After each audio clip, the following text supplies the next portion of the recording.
Hello बच्चों, let's see this question. In halogens, which of the following decreases from fluorine to iodine? Fluorine से iodine की तरफ जाते हुए इनमें से कौन सी प्रॉपर्टी है जो डिक्रीज होती है, हमें वो बताना है बच्चों.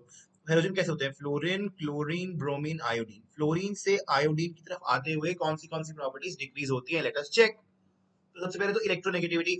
हमें पता है कि इलेक्ट्रोनेगेटिविटी जो En होती है वो क्या करती है? वो डिक्रीज करती है डाउन द ग्रुप. ये हमें पता है बात, है ना, डिक्रीजेस डाउन द ग्रुप.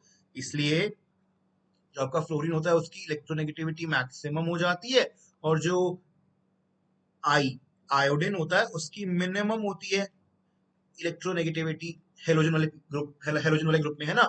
तो क्या ये डिक्रीज करती है? हाँ बिल्कुल सही है, तो ऑप्शन भी सही हो जाएगा. यस. अब आई बात आयनाइजेशन एनर्जी की, उसने एक ऑप्शन में दिया है. अच्छा बच्चों एक बात बताओ, डाउन द ग्रुप जाने से क्या करता है? डाउन द ग्रुप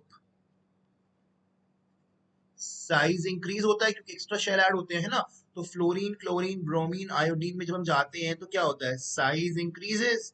अब साइज इंक्रीज होता है यानी कि न्यूक्लियस का आउटर मोस्ट वैलेंस इलेक्ट्रॉन पे होल्ड कम हो जाएगा क्योंकि दूर हो जाएगा ना वो. इसलिए इलेक्ट्रॉन आखिरी शेल से निकालना आसान हो जाएगा, यानी कि आयनाइजेशन एनर्जी कम देनी पड़ेगी. तो जैसे जैसे हम नीचे आएंगे आयनाइजेशन एनर्जी की वैल्यूज घटती रहेंगी. ये ऑप्शन भी बिल्कुल ठीक है. अच्छा, अब आई बात ऑक्सीडाइजिंग पावर. ऑक्सीडाइजिंग पावर का क्या मतलब बच्चों? ऑक्सीडाइजिंग पावर का मतलब होता है tendency to gain an electron. Tendency to gain electron. अब इलेक्ट्रॉन को कौन गेन करना चाहेगा? जो ज्यादा इलेक्ट्रोनेगेटिव होता है, क्योंकि इलेक्ट्रोनेगेटिव वही तो होता है इलेक्ट्रॉन लविंग, है ना. तो क्योंकि फ्लोरीन सबसे ज्यादा इलेक्ट्रोनेगेटिव होता है तो सबसे ज्यादा ऑक्सीडाइजिंग पावर भी उसकी होगी. और आयोडीन मिनिमम है इलेक्ट्रोनेगेटिविटी में, तो ऑक्सीडाइजिंग पावर आयोडीन की मिनिमम होगी. तो ये भी डिक्रीज करेगी. बिल्कुल ऑप्शन ठीक है ये. अब आया option number A, bond length. अब बॉन्ड लेंथ क्या है? बॉन्ड दो एटम्स के पीछे बनेगा, तो जितना स्मॉल साइज होता है एटम्स का उतना स्ट्रॉन्ग बॉन्ड बनेगा. और उतना स्ट्रॉन्ग बॉन्ड बनेगा तो हमारे साथ क्या होना चाहिए? उतना स्ट्रॉन्ग बॉन्ड बनेगा. और उस हिसाब से व्हाट वी थिंक कि जो बॉन्ड का साइज है या बॉन्ड की जो लेंथ है वो उतनी शॉर्ट होगी, उतनी लेस होगी.